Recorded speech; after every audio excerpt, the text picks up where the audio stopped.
Bapak, Ibu, saudara-saudari yang terkasih dalam Kristus Tuhan, salam jumpa hangat bersama saya, Romo Iwan Karwayu dari Paroki Santo Petrus, Denpasar, Bali. Pada hari ini kita bersama akan mendengarkan dan merenungkan sabda Tuhan pada Senin 31 Oktober tahun 2021. Mari kita siapkan hati dan batin kita agar kita layak mendengarkan dan merenungkannya. Kita awali dengan tanda kemenangan Kristus. Dalam nama Bapa dan Putra dan Roh Kudus. Amin. Tuhan bersamamu dan bersama rohmu. Inilah Injil suci menurut Lukas. Dimuliakanlah Tuhan.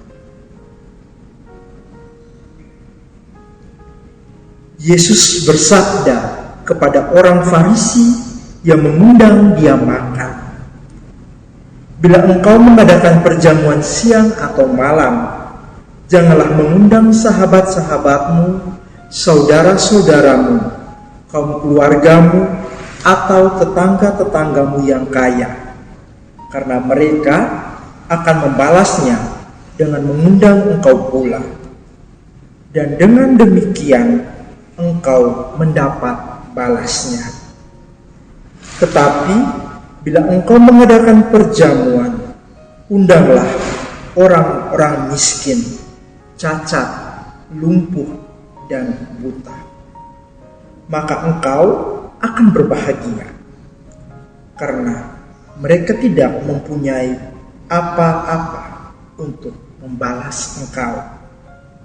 Sebab engkau akan mendapat balasnya pada hari kebangkitan orang-orang benar." Demikianlah sabda Tuhan. Terpujilah Kristus.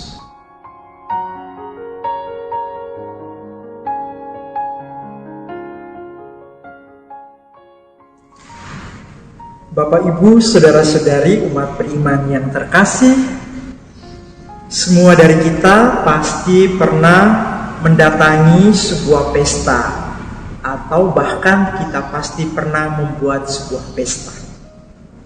Pesta pada dasarnya adalah sebuah ungkapan syukur dari keluarga atau orang-orang terkhususnya. Pada hari ini kita mendengarkan tentang seorang Farisi yang mengundang Yesus untuk makan bersama. Yesus kemudian mengajar dan memberitahukan kepada orang-orang yang hadir di sana bahwa bila kalian memiliki pesta, hendaklah kalian mengundang orang-orang miskin dan orang-orang terpinggir lainnya. Ungkapan Yesus ini mau mengajak kita semua untuk berani menjadi pribadi yang mau rendah hati. Rendah hati dan mengandalkan Tuhan di dalam segala hal. Kerap kali dengan segala kehebatan kita yang kita miliki, kita mau menunjukkan diri kita. Tuhan mau agar kita jangan sampai menunjukkan diri kita, kehebatan kita sendiri.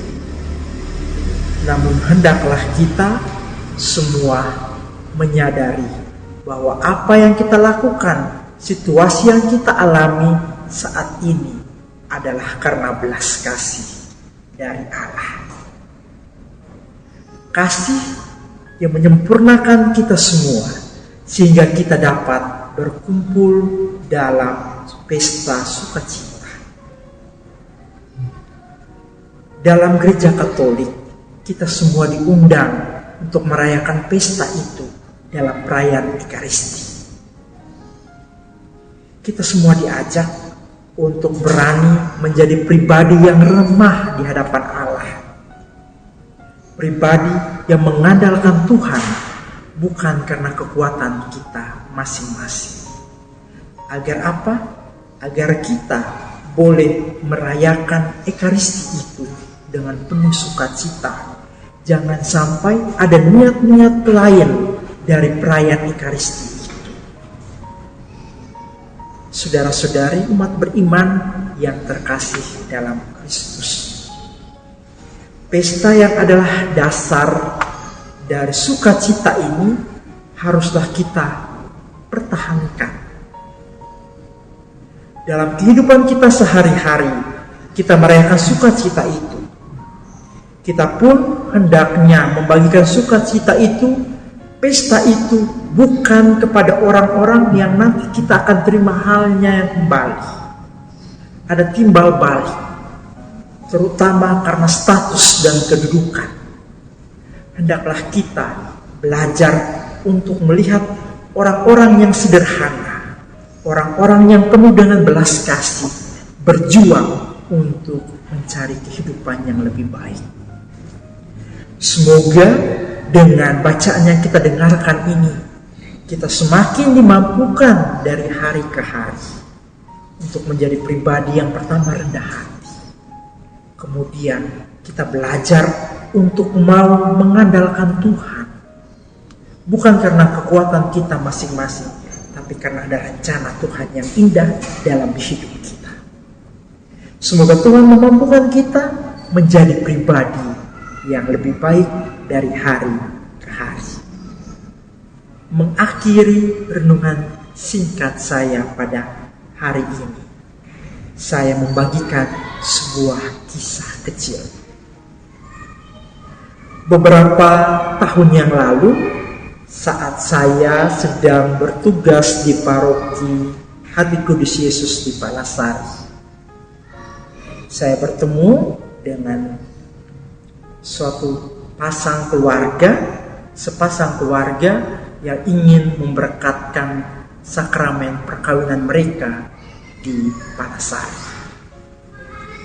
Saat berdiskusi, mereka juga berencana untuk melakukan syukuran di Palasari.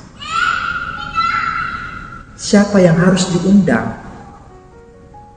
Kemudian mereka meminta kami untuk mengajak semua orang, secara khusus orang-orang yang ada di Palasari.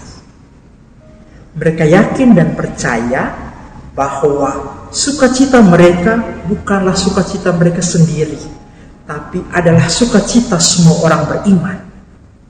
Sakramen perkawinan bukan saja dirayakan untuk mereka sendiri, tapi harus disyukuri oleh semua orang. Akhirnya mereka mengundang orang-orang, masyarakat, umat yang ada di tempat saya bertugas itu. Dan semua orang akhirnya merasakan sukacita yang sama. Mari kita belajar dari kisah kecil ini untuk berani menyapa orang-orang yang mungkin tidak kita kenal, tapi hendaklah kita menyapanya dengan kasih sayang. Karena mungkin dari orang-orang itu ada pengalaman-pengalaman iman yang dapat kita terima. Marilah kita berdoa. Bapa di dalam surga, kami bersyukur dan berterima kasih karena kami boleh Kau undang dalam perjamuan kudus-Mu. Kami boleh Kau berikan kesehatan. Semoga kami dari hari ke hari boleh menjadi pribadi yang mau bersyukur dan rendah hati, agar kami boleh terus menjadi anak yang Kau kasih. Demi Kristus Tuhan dan Pengantara kami. Amin. Dalam nama Bapa, Putra, dan Roh Kudus.